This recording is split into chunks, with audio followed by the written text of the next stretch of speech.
there's Xavier, all cropped on the side. Don't know what happened to you, Xavier. There we go. Whatever. A little bit of technical difficulties right in the beginning, but what is up, guys? How's it going? How's everybody doing to the first podcast of On Deck? My name is Nic Suriano, and that is the you can Dope easy. Dope easy. I like it. Dope easy. All right, Xavier, you take the stage real quick. I'm gonna fix your little technical difficulty. Hello, everybody. Welcome to Talk on Deck. Today we're going to be talking. Welcome. I like that. I like that a lot. That was well done. Let me just real quick. Meh. That A1 green screen. Yep. That's exactly what it is. It's day one. It's Hey, day back one. off. There's gonna be technical difficulties in the very beginning. Don't talk crap to Dope Easy. Exactly. There you go. It fixed. What are you talking about? Xavier's gonna do a little bit of hovering around real quick. But we Gucci. Alright. So, what is up, guys? Welcome to the first podcast of On Deck. We have some cool stuff to talk about. Gonna talk a little bit about what's been going on with us. What lies in store for the future, and just like introducing this whole podcast idea. Crazy, a little bit of a retro theme. I hope you guys like that. But everything's good. That everything that came out of the 80s was great. Yeah, we're streaming live with high quality VHS and Betamax. Yes, exactly. All right. I guess let's cut in close and talk about this. We'll see if Xavier is still cropped if I cut to the next shot. There we go. Oh, there's Xavier. Nice and cropped out. Let me fix him real quick. Let me give Xavier a little bit of fix. All right, there we go. I just go right down to the corner. I don't know why it's doing that, man. All right. Because when you crop it, doesn't scale it properly. Yeah, it's all right. So let's talk about what we want to do with this, because this is kind of our first thing into the YouTube worlds, into the podcast worlds. This podcast is going to be available on iTunes as well. I just have to get one episode of it done, and then it should be up there. And this is going to be basically the magician's mentality. So taking magicians out of their comfort zone and basically putting them into situations where we're going to figure out what they like to do besides magic. Because, you know, magicians are people too, and we want to figure out what type of people they are. So we'll bring them on the show. Yeah, they just like to do magic. That's all they do. So we'll bring them on the show, and we'll do a bunch of stuff like that. But this episode's about us. This episode's about hanging out and having a good time. So Xavier, you wanna give them a little bit of background of how I guess we started, or kind of like, I guess. So the introduction year was 1922. Exactly. On the stormy streets of Normandy. Anything else? No, I think you nailed it. Hit the nail right on the head. Like how we met? Yeah, we can go into that. A little bit of background. Start from square one. I was in Las Vegas for Magic Live. What? And I was laying in bed, naked like I do, because I'm dope easy. And I get an Instagram massage. Wow, Instagram gives massages? Yeah, from somebody named No Way As Way. And I was like, what the hell is this? So I start looking, and it was you. I was like, oh, I don't know this guy. And it was like, hey man, you know, I like what you do, let's meet up, whatever. And it turned out you were in Vegas too. I'm sorry, Vegas, yes. And I was like, all right, cool, yeah, well, I'm here for however long, and if not, then where do you live? And you're like, oh, I'm here. And I'm like, I'm right next to here. And we were actually leaving the same day. Like, this was totally, like, I didn't know anything about this. We were in Vegas the same time and leaving the same day, which is That's like crazy. We didn't even know each other at that point. But yeah, it was pretty nuts how it worked out. And then you were like, hey, you wanna come hang out? We're all gonna be hanging out. And then I was going to the Zion Canyon that day, so I couldn't. And then we linked up when we got back when we both were back in our home places. And and right now I'm in the Florida Keys. I'm in the 80s. Me too. I'm in the Florida Keys in the 80s when cocaine was. Yeah, and then we got home, and you could check out the vlogs too. Is when we went to. You introduced me to Phantasma and Tannins, because there's a couple magic shops in New Jersey, and they're in my opinion not that great. But I still love them. But yeah, you introduced me to Phantasma and Tannins, and I had a blast, and that's how that all started. And then we started dating. Yep, and then we started dating. Had a few kids. Had a few kids, yes. But then you introduced me to magic conventions. Yep. First one was Magi Fest. First and only one, Magi Fest. Yeah. That was a super good time. Introduced you to all my friends too. Like, I was like, come down, meet people, hang out. 100%. Yeah. No, it's been surreal, and like I got to meet a bunch of really cool people. Had a blast at Magi Fest, which if you guys haven't been, I recommend definitely going. It's definitely a good time, but if it's your first time there, you got to go through the Colossus. Okay. You're the Colossus. The Colossus. But yeah, that was a blast. And then fast forward a bit, and then it was LA. All of us were in LA in a mansion. Again, that was crazy too. So Xavier, if you want to talk a little bit on LA, and I'll butt into. So LA, man. So me and Chris Ramsey had talked for a while about running a magic convention. And this is back when he was still working. I believe he was still at Murphy's. And we just talked about like, oh, what would we want to do? How would we want it to be? All this, that, and the other. And we just never did it. It takes a lot of money. It takes a lot of effort. And we didn't have either at the time. We had effort. We just didn't want to use it. But as time went on, he got me into YouTube, and I met you and some other people. And he's like, dude, let's do a summit. I said, all right, let's do it. I'll split it with you, whatever it is. And we did. We hit everybody up that we wanted to be there. We said, if you get there, you're good. Just get there and we'll have some fun. And I couldn't believe how well it turned out. It went. I think it was so worth it. Really, really well. Like, everything was super smooth. Just the content that was created, everybody had a blast, dude. Yeah, it was a killer time. Like, a lot of fun. And I got to experience the Magic Castle for the first time. That's right, you did. That was a lot of fun. That was different. I was there with Pandrea. Shout out to Pandrea for going to the mansion with me. Yeah, it's super cool in there. I ended up, those of you guys who are watching, I ended up running into Freddie Wong. So I've been watching Freddie Wong's.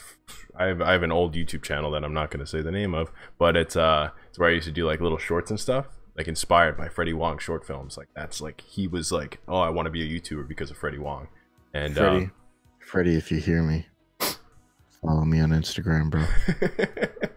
Follow me on Instagram at Xavier Spade. At Xavier Spade. Love you. I should have made a graphic. But yeah, he ended up he was there. He was just chilling. And I was like, Pandrea, you mind if we go say hi to this guy real quick? Like, he's like, hey, let's go over. Walked up. I was like, hey, are you Freddie Wong? He's like, yeah. And then I was like, hey, my name's Nic Suriano. He followed me on Instagram because I commented on one of his stuff, and I was like, hey, we should do a card throwing, some sort of card throwing thing. And he ended up following me after I commented that. And I was like, hey, and then he's like, hey, yeah, I follow you, blah, blah, blah. Then he knew who Pandrea was. Turns out he's been doing magic since he was like 5. He's big into coins. He knew who Xavier was. He knew who Pandrea was. He knew who Shane was. But he doesn't follow me. But yeah, it was super, super cool. And we ended up talking for an hour. Then we went and saw one of the shows. It was me, Pandrea, Brundage, Anna de Guzman, and Freddie Wong. It was killer time. So much fun. I ended up having to I was in LA and I was going to go to Universal that day, and I was like, do I spend the money on Universal or do I buy a suit? Because I didn't have a suit. So I was kind of like, I was like debating, but I'm super happy I went and bought the suit at H&M. Shout out to H&M for hooking me up with the sweet deals. Not really. It was like $200. But yeah, they but the guy. Oh, Yay! looks like my house is on fire. Yeah, we did it, guys. We did it. Blew up the house. We did it. Because this podcast is so fire that it set the alarms off. It's okay. I'll just wait it out, and then if I start to see smoke, I'll head out. But yeah. Yeah, and then yeah, I know. Is that annoying? It hurts. I know. I'm sorry. It hurts. Here, I'll just mute. So I'm gonna talk for Nick in the meantime. So he's gonna move his mouth, and I'm gonna make the words.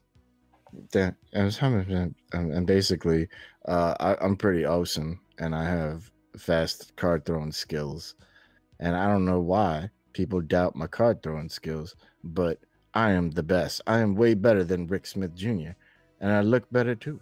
I have better pants, better sneakers, better cards, and gosh darn it, people like me. I don't know if he's still moving his mouth, but I'm gonna stop here.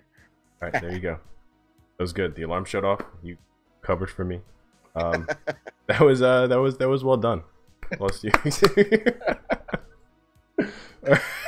So now that you guys know a little bit of the background, the history of us, what we've been doing into magic, I guess we'll segue into the present. Why we're gonna do this podcast? Why it's here? I mean, I covered it briefly. I always knew I wanted to do a podcast. Definitely love the idea because I mean, Xavier and I talk legit. What is it like? Once a day at least. Like I'll be editing, he'll be editing, and he'll be like, "Hey, you want to hop on Google?" And we'll jump in Google Hangout and not even say a word. Yep. Sit there and work. And then every once in a while, I'm like, "Hey, check this out." It's like, so here's a meme. So then I was like, hey, if we're doing this, why not make it a podcast? And I think it'd be fun. So these podcasts are going to be on average like 52 minutes, and 2 minutes at the end are the Joker rounds. That's when we'll tell some sweet jokes, and I hope you guys are pumped for that. I'm looking at your guys' comments right now. They're over here. The Jabrizi smile alarm. Oh, smoke alarm. Yeah. But here's what we need you guys to do, man. We need you guys to help us out, right? Because this is new, and we need you guys to share this around and be a part of it. Talk with us, get in the chat, talk with other people in the chat, share it, subscribe, like, do all that good stuff. Because I say it all the time in my videos, and I know a lot of people don't understand that likes help, but they do. They really do. And it doesn't help us by giving us money. It helps us because it helps us know that what we're doing is good or it's not good, right? So that is legit feedback for us.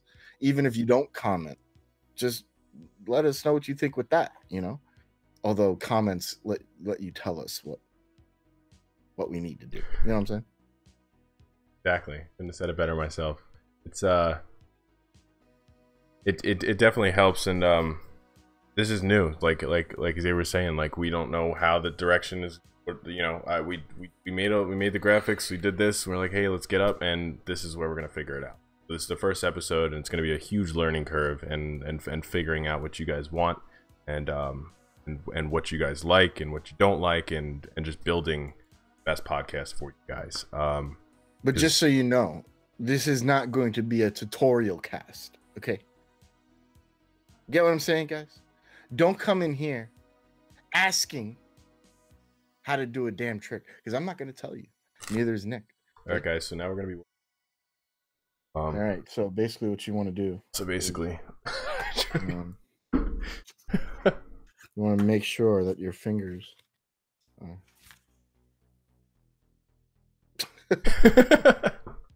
No, but yeah. This is the behind the scenes look at magicians. This is kind of what it's. And I think it should be a lot of fun. Also, suggestions if you guys want to have on here, once we start to figure things out, we get this rolling. We would love to have people on this to talk to them and definitely get some good contents. But so definitely let us know, and also follow the Instagram, follow the Twitter. We have a Twitter for this, and make sure you guys are subscribed and notified. So as soon as we go live, you guys can be the first one there. And maybe we'll do giveaways. I know I'm giving away on this as soon as we hit, what are we at? 190 subscribers. Once we get to 500 subscribers, I'm giving away a boat. Yeah.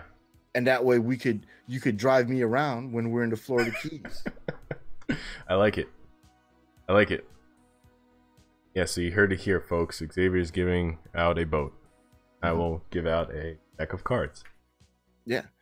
And then the next one is going to be a private jet for when I have to go somewhere, you have to fly me to where I got to go. That's the cost, okay?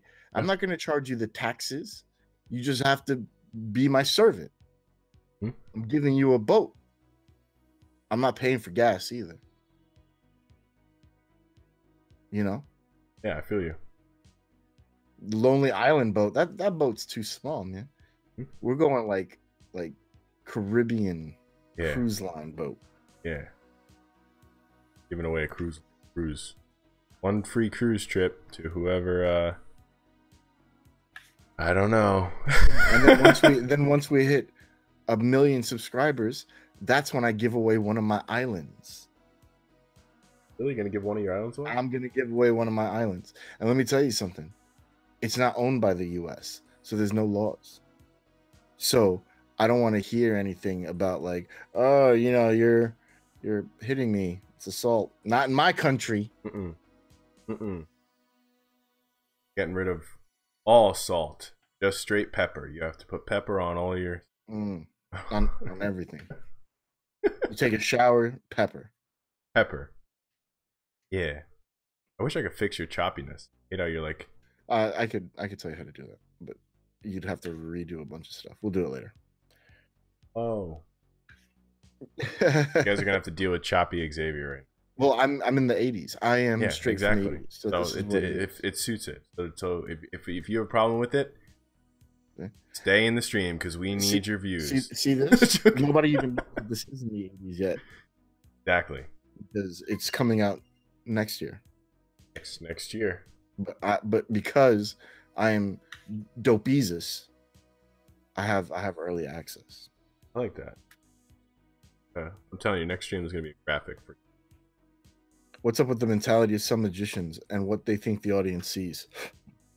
Well, that's a good question. That is a good question. The mentality of most magicians is that they are impervious to people thinking that they do bad shit. That's what I've noticed. Most of them just assume that because the audience goes, ha, or they do the seal clap, that what they're doing is good. And it's not. It's not. It's not good. And you can really tell what people think of what you do if you just step away and listen secretly to what they're saying, because they'll talk about it. 100%. Yeah. House is on fire again. Jeez, I'm gonna mute myself. Xavier, you talk. Yeah. So basically, you know, you can. Oh, you're not muted yet. No. Oh, it stopped though. Whatever. But you know, so the real thing is this, right? The audience knows a lot of times what's going on because a lot of people don't know how to cover for what they're doing, or they don't do it well enough, or they think that misdirection is strong enough, or this, that, and the other. They make all these excuses. If your audience reacts like this and they just go, they saw exactly what you did. Don't fool yourself. So what we have to do as magicians is realize that, you know, we don't really know what they're thinking, but we can find out if we listen. But we can't be jaded with our own ego and just assume that because they're clapping or whatever, that we're doing a good job. Right? There's got to be, I think we need to push ourselves a little harder in general. We need to, you know, say, look, this isn't good and I'm going to do better. Also, you know, you can get a great feel by recording your performance. Seeing what the people, the way they are acting, you could very clearly, and you could see it in a lot of performance videos on YouTube. You see when the trick isn't so good, you can clearly see the spectator kind of has an idea of how it was done and isn't that impressed. And when they're really impressed, you could really tell. But yeah, totally. You know, and I find it's easier to actually, well, for me, it's easier to perform when I have somebody recording. Because Really? yeah, because if I'm going up to somebody, I can use that as kind of my in to perform, which I recommend. Some people may disagree, but I'm saying, hey, you know, we're filming a little something for my YouTube channel. We're filming this, blah blah blah. Would you guys like to be a part of it? And it's kind of like not that I'm walking up to them with a pack of plank by myself. It kind of it's almost like I guess a cushion, a comfort. I don't know. It's just an idea. That's interesting. Would you say that those type of reactions can cause one to be cocky as a magician? Yeah, of course. A lot of things cause magicians to be cocky. The number one thing that I've noticed makes magicians cocky is the amount of shows that they do. Right? So there's magicians that frankly are garbage, but they do a lot of shows, and they do a lot of shows because they have good marketing, or they've just been doing it for a while, and they work with a company, and the company just gets them gigs, and they think that because they are performing that they are good, and the more years that they're doing this, the more cocky they get. Now there are some magicians that are workers that are amazing. They're unbelievable. And there's also way more that aren't. And they're so blinded. We'll get to that next question. They're so blinded by the sheer fact that they're doing a gig that they think it's okay, and it's not. Listen, we are people. We have good days, we have bad days. We are in control of what we do, but none of us will get better at anything if we're not honest with ourselves. And sometimes, even if we're good, we should be working harder than the people who aren't good, right? And the people who aren't good should be working harder than the people that are good. So, you know, that's how I look at it. You know, I don't care what people think of how good I am. I always, maybe it's a downfall too, I always look at my flaws. I look at how I can strengthen the things that I'm not good at. Maybe I'm not so good at this move, or this way of performing, or telling this type of joke, or whatever, right?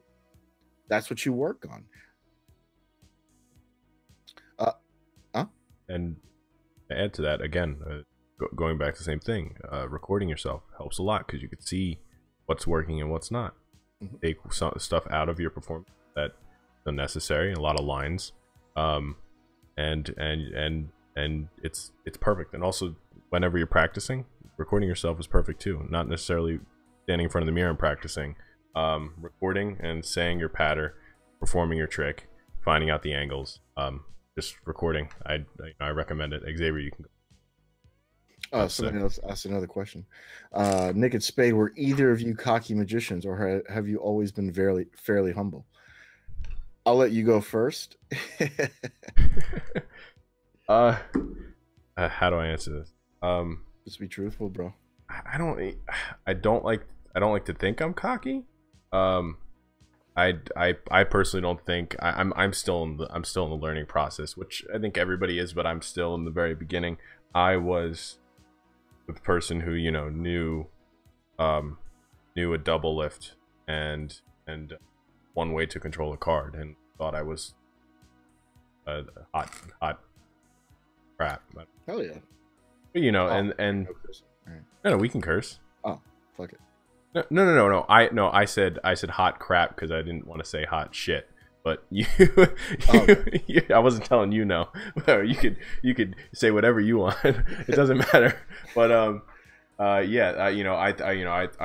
thought it was a shit, and that's because I was I got a couple magic sets. I didn't really expand my horizons. I didn't read the books I should have read. I didn't watch the videos that I should have watched, and once I got exposed to it, I realized, like, damn, not where I thought I was. Catch up, and I have a lot of catching. So right. I guess that's really where I am. Uh, I'm the best at being humble.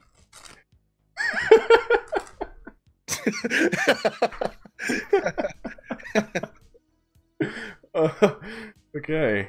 Nah, I think we all go through that, man. I say it in my lectures sometimes. It took me 5 years to realize that I sucked. You know, when I was in my little circle in the beginning, the people I hung out with, I had quickly gotten to a point where I was better than them with certain things. I knew more than them on certain things, and you know, people were always coming to me to ask me questions or to learn something. So I, I, uh, I felt like I was the big dog, right? And I was in that circle, but it's like when you're an eighth grader and you're going to high school, you're like the top of a ladder waiting to climb the next ladder and be the bottom rung again, and you don't realize that you're going to do that. So you know, you're like, oh, I'm an eighth grader, seventh grade, get out of here. And then you go to high school and you're just that next person, right? So so it took me about 5 years to realize I sucked, and it took me leaving my comfort zone. I had to leave the magic shop that I was at. I had to leave, not leave like walk away from it, but I started hanging out with different people, going to different places, going to conventions. And I think my first convention was really when it opened my eyes to just how bad I was, because there are people that come from different parts of the country and they're standing in front of you doing these unbelievable things, and you're still struggling to get a double lift, right? So Yeah, see, I'm the same way with the first time we went to, uh, well, Xavier and I like went to the city, took me to shops. Then we sat down. We went to this bar after we sat down at the table, and Xavier started showing me stuff, and that's when I was like, okay. And I'm like, you want to see my double lift? I got a pretty good double lift, Xavier. No, but like, yeah, it was. I guess that's when I kind of realized how I didn't realize how many magicians there were, you know, in my area, and how many, you know, how it was. And I was the same way as you. Like, I had my friends that kind of played with cards a little, called themselves magicians, and I was the one that, you know, knew the most out of all of them, and was showing them the you know, tricks that. Then it was all. mm-hmm. Yeah. Is there any method or trick you perform or practice that never feel natural or to you or uncomfortable, no matter how hard you try? If so, how do you deal with that? Yeah, yeah. There's yeah. Well, first of all, I don't like using the word natural for anything. I think the word natural in magic is overused, and there's no such thing, right? Your body moves in natural ways. That's an actual thing, but doing magic naturally is not real. The way you hold cards is learned, what you do with them is learned, and it's more how comfortable you are with these actions, routines, people, performances, right? None of this is natural. So that being said, is there any method or trick that you performed or practice that falls under that uncomfortable thing? The answer is absolutely 100% yes. Most things, when you first learn them, are very uncomfortable. In fact, I was hanging out with Tony Chang and Dennis Kim and my friend Wei the other day, and we're at my friend Eric's bar. And Dennis is, if you don't know, is ambidextrous. So a lot of the stuff he does, he could do both lefty and righty because he practiced it. So he does this beautiful thing where you point to a card, and then he fans out the deck, and every card is blank except for that one. And then when he pulls the card out, that's the blank card, and the deck is back to normal. And it requires using both hands. So at one point, he does a thumb fan with his left hand, and like, I'm going to do it right now, I'm like a retard, but you know, that's uncomfortable doing that. But if I do it in this hand, I'm perfectly fine. But when I first started, it was the same, right? Like, this was uncomfortable in my right hand because it's not a natural action. So yes. So how do you deal with it? Either you continue to practice it until you figure out why it's uncomfortable, or you get used to it, or you just stop doing it and do something else.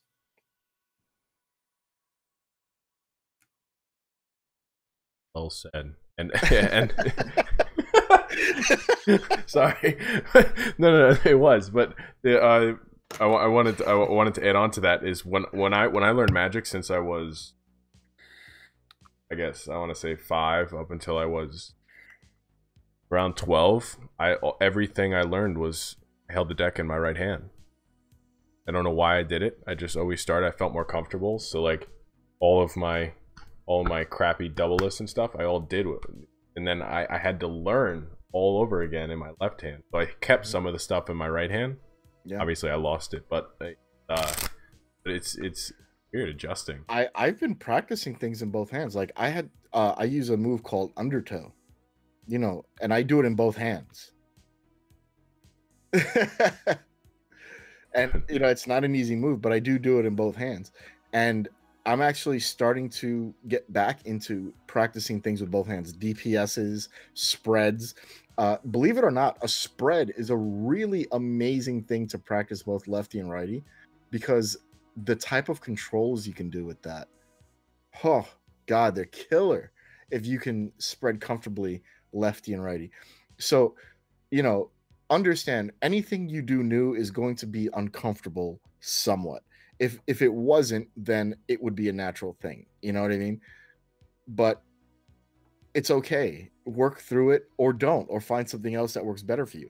If you get to a point where you really feel it's not for you, like let's be honest, you know, there are some people that have issues with their fingers, you know, arthritis, or they have a amputated finger, or no fingers, or what have you, right? There's just some things that are going to be uncomfortable regardless.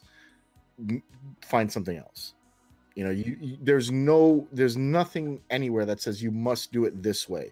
As long as the effect that you're trying to get across is accomplished, however you do it shouldn't matter, as long as it makes it an effect. If it's just a random series of moves and you're trying to fool them into thinking that they don't know how you did those moves, but they know you did moves, then you're missing the point.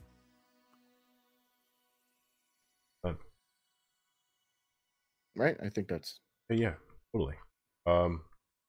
You guys, they're doing well with the questions, man. Been really good questions. I'm surprised with like 11 people in the stream. Some solid questions. Yeah. To add on learning how to spread with both hands, Franco did that one effect where it requires you to spread with your right. You remember, and the cards face up. Yeah, basically Franco did this effect where picked a card, put it back in the deck, and you see the back of it, and then all of a sudden there's another deck on the opposite side of the table. That card that you selected switched with the identical card from the other deck, and they're both face up. And really good effect, but it requires you to spread right hand like. Yeah. It's an underutilized, overlooked move. The spread. Seriously. Yeah. Right? Oh yeah. No. Totally. We take it for granted. What is another move that we? What was I just saying? The other. What was one that I was like, need to use it more? Key cards. Mm-hmm. In my opinion, key cards are like underused. Yeah. Some really great stuff you could pull up, like stuff I was reading the other day. I showed Xavier it, and like I never would have thought to do it, because I guess like I don't know that much. But yeah, dude, it was like so good, like such a powerful effect that you could turn your back to the spectator, have them do legit whatever they want, any way they want. You know where their card is in the pack. And once you really think about a key card, there's a lot of ways you could go with it. So like, you don't have to have a key card. You can have a key block, right? Mm-hmm. Or key colors. So you can do things over the phone if you think about this principle. So, you know, you have somebody separate the deck a certain way, then they shuffle, then you do certain things. And by using those techniques, you can then create an effect over the phone that somebody does with their own deck of cards. You know, so yeah. So powerful. Do you think some moves in Magic that don't age okay, I get what he's saying. Do you think there's some moves in Magic that don't age well, but magicians still use today? Was he talking about like ups and balls? Well, no, like that's something that's older? an effect. That's okay. A whole... Talking about. Yeah, just moves. Oh, okay, moves. I think in general, if they're bad today, they were bad when they were created. because you know you have things like the push off or the riffle, right? They were bad then. I don't think because years have gone by that it makes it worse. If it was crappy then, it's crappy now.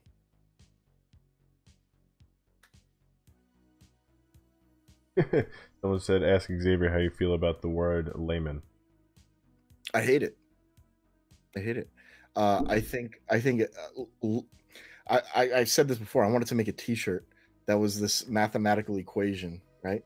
And it's like the number of times you say layman is the inverse number of times you actually perform for one, right? I wanted to figure out how to make that a mathematical equation. But a lot of times magicians use the word layman as a crutch, as a wall, right? They use it as a way to say, I'm doing shitty magic because laymen like it.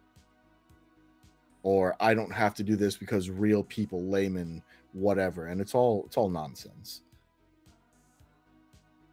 I've seen firsthand most insane of sleights like have such a powerful effect on human.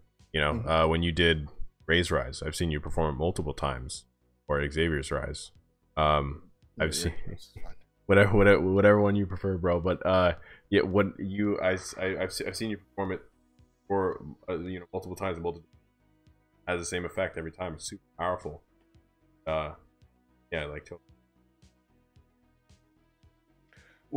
Well, the thing is, right? Like, here's the misconception. Like, you know, when I put out magic trailers lately, I don't put reactions, and I think nobody should.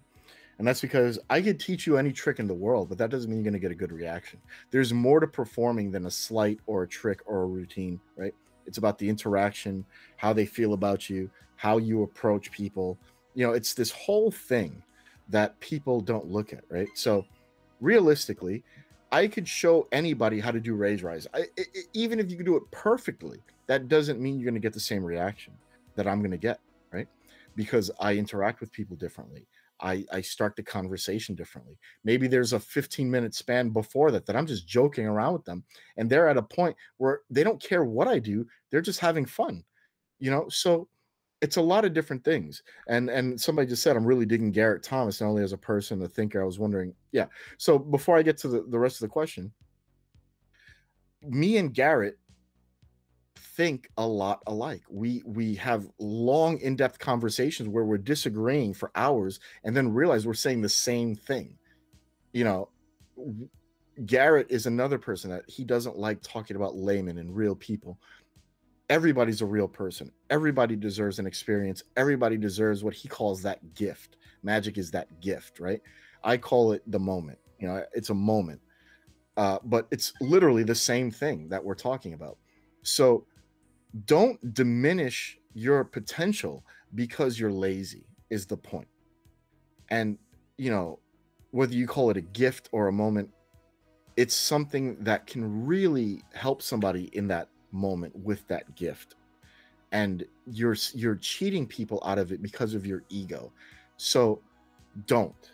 Just swallow it and realize that you are a person, and it doesn't matter if the person in front of you is a magician.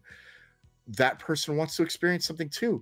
Do you know how awesome it is when I hang out with magicians and they show me something and I get to experience that thing, because they're not just going, oh, then I do a double lift and then this. You get the idea, right? And then whatever. I'm bored, man. Show me, do it for me. Yeah. Right? I'm a person too. Just because you have this notion that I'm a magician, or that, you know, lately, I don't know how it's, you know, Xavier Spade, you know, whatever it is, dude, we want the same things. We want the same things. We want to have fun. We want to enjoy the effect. We want to relive those moments. And we can't do that if you're cheating us. I also add on to that is we love getting fooled. I mean, I don't know about you. I love getting fooled. Like, and I love going home, and I love sitting, and I love thinking about it for, you know, hours, trying to reconstruct it in my mind. And sometimes that's when I come up with the coolest stuff from somebody shows me something. I have no idea how it's done, and I try to build it in my own mind, and then try to make their gimmick or the method and try to figure out in my own head. And sometimes I stumble across something that has nothing to do with the original effect, but I've come up with it from. I don't know. I love getting, and I love when I can experience that moment again, because we don't experience that often, you know, because you know the methods. So let me break down the next two things, because we'll keep this moving. I was wondering what effects I should get from Garrett, because he has so much stuff out. Anything you get from Garrett is amazing. There's your answer. Anything. If you like card stuff, Stand Up Monty is really good. If you like coin stuff, Imagination Coin is very good. It's also a really good lesson in misdirection and perception of what you're saying. Ring Thing is a instant classic that a lot of people do wrong, but there's some amazing things in there. Anything Garrett does is amazing. Get anything that he does. How do you think the playing card industry has affected the Magic industry? I think the only thing it's done is given people an extra way to express themselves with their tools. I think that's it. You know, like people, when these custom cards first started coming out, a lot of the older guys were saying, well, you know, laymen think those are trick decks, so I only use Bicycle because I'm a worker. Fucking shut up.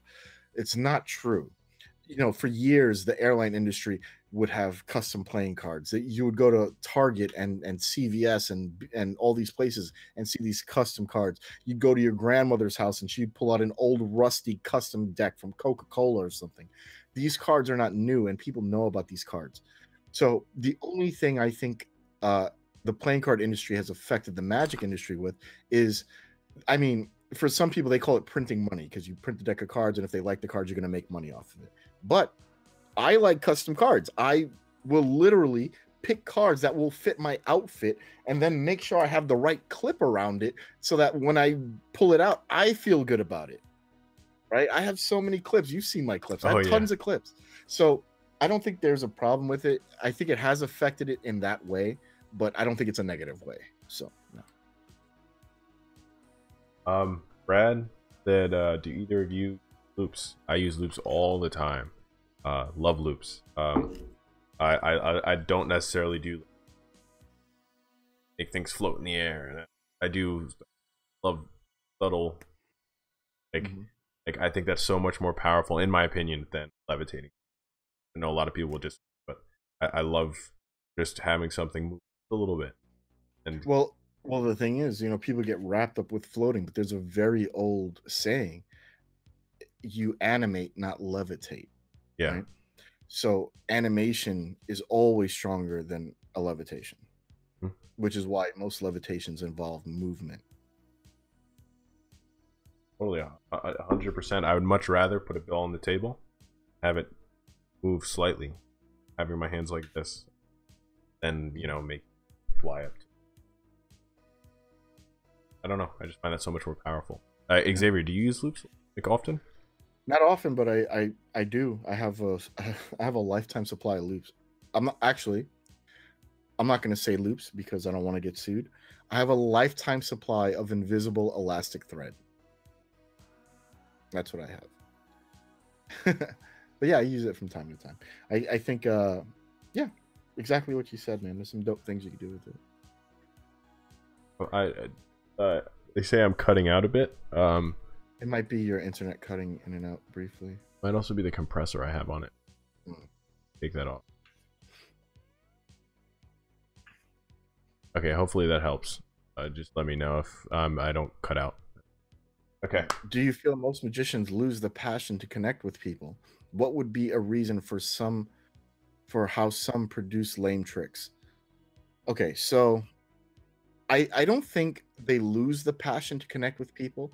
I think they forget that they have to connect with people because they get wrapped up in the principle of performing or technique or, you know, something they're working. They forget, right? It's not that they lose it, because if they lost it, they would not be nice to be around, right? So I think it's more that. I think it's just, you know, you focus so hard on getting to a certain point that you forget the other side of it.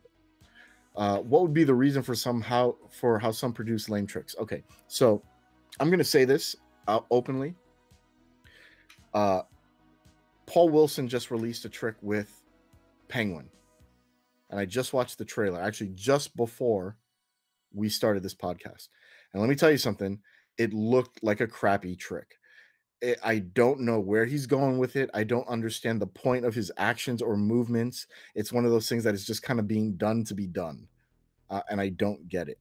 But what effect is it? so You he don't mind me has asking. 4 aces on the table, red aces on one side, black aces on the other. He says, which one do you want to use? Let's say the black aces. He takes the black aces, puts them on top of the deck, has you look at a card. Then you hold. So now, let's say these are the aces. He holds it like this, and he shows you the card. Then you hold it in your fingers. You hold the other. Another person holds the other aces. You go like this. The card comes out, and a pip is missing from the back. Like there's a hole, and on the other side, the pip shows up.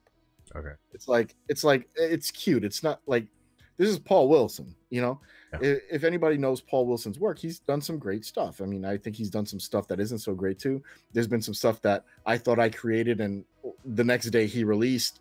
You know, like it's just good. It's like a normal person, right? It's like an album. He's got the greatest hits, and then you got the stuff that nobody listens to.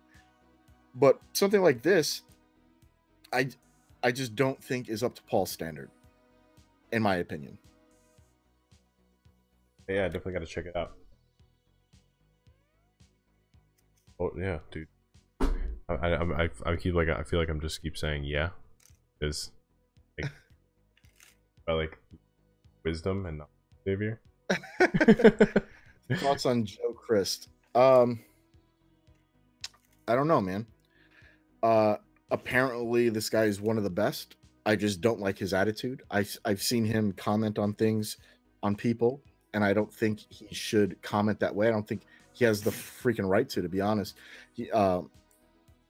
My friend Zjan, if you don't know who he is, he's got amazing hands. He put out some work on, I think it was the pass actually, and Joe started commenting on it, saying, you know, you're a one-hit wonder, blah blah blah, literally putting him down, and saying, you know, that's why some of the greatest spend $750 to sit down with me. You know what? Go fuck yourself, man. You know, who cares? You're so entitled that you think what you know is so great that you're going to charge people $750 and then throw it down the necks of people who are doing good things too. Nothing he's doing is bad. He's putting out his thoughts on a move. It's not that big of a deal. Why he has to have that attitude is beyond me. But if I had to go on Joe just by his attitude that I see online, I have nothing that I want to say good about him. If I have to go on his technique, I don't know, because all I've heard is stories. And I've heard stories about a lot of people, and then you see them and it's completely different. So I don't go by those. Well, what I will say is this. I don't care how good you are. You started somewhere. I don't care how good you are. You started somewhere. And if you're not going to do anything to help people, then there's no reason to open your mouth. You want to be bitter and angry because people are doing things online, whatever? Fine. Do something about it. If you're not, stop complaining. That's what I'm going to say about it. Very true. All right, guys, we have reached the 52-minute. We did it. We did it! Yay! All right, so we're just gonna wrap this up a bit. We're just gonna if you guys have any last-minute questions, please ask them. I would love to answer them. And Xavier, but I you know, thank you guys for bearing with us through the stream. Yeah, you know, man. this is new. A lot of kinks to work out. We'll get there. A lot of kinks to work out, but definitely, you know, first one. I'm pretty happy with the way it went, and we have a lot to improve. It's gonna be a ride, and we're definitely gonna I'm really happy for what's in store, and I can't wait. And so Xavier going to be. You want to announce it here that you're gonna be Phantasma to the 13 people? Right. So Saturday, me and Chris Ramsey are taking over Phantasma from 1 to 5. So if you're in New York on Saturday, stop by Phantasma. The address is Just Google it. Just Google Phantasma Magic. I don't know the damn address. And we're gonna be doing some giveaways, some contests. We're gonna be filming some vlogs and having some fun. And we want to meet you guys. So come on down. I even think we're having food. I think the Roger Dreyer, who's the owner of Phantasma, he's super giving. Like, a lot of people don't know this about him, but he's way more giving than people give him credit for. I've seen him give away things to people because they don't have money in his own store just to get them started. And I think that's a wonderful thing for a store owner to do, especially somebody who says that they love Magic. This shows that he does. So he wants everybody to have a good time. He wants to help us make sure that everybody has a good time. And I thank Roger for being so open and welcoming. And we want you guys to come down and hang out. So Saturday from 1 to 5, Phantasma, me and Chris Ramsey. And you're stopping down too, right, Nick? I'll be there. And Nick. So all three of us are taking over Phantasma. But yeah, guys. So definitely stop by. You know, it should be a joy of a time. And make sure you guys are going and subscribing to Xavier Spade on YouTube, on his Instagram. I'll link it down below, and also subscribe to me, Suriano. And make sure you subscribe to On Deck. Follow subscribe to us or die. Subscribe to us. One of us. But yeah, so it's at 55 minutes now, but you know, we're gonna fix the time as we're going. There's a lot to improve, but you know, I appreciate you guys staying through this and experiencing this. Xavier, thank you for being so having so much knowledge. Thank my brain for remembering. Thank you, Xavier. Oh wait, did anybody, when is next episode? We're gonna figure this out. Xavier and I will talk about this, and I'll get back to you guys. Follow the Instagram, talk on deck, and we'll be putting the updates on there as to scheduling and stuff like that. This was just a quick run through. We wanted to see that we could do it, get everything set up, and now the real work begins. Believe it or not. So just follow us on Instagram, and you'll be updated. And subscribe and hit the bell in case you don't follow us on Instagram because you're just a jerk like that. And then you'll be notified when it comes up. Cut to this wide shot as we're gonna do this outro here. I like this. And guys, this set is temporary, by the way. This isn't. We're not sticking with this. I mean, I like it, but it's definitely it's so great. but it's definitely gonna change. We have I have a few things in mind. I think it's gonna look cool.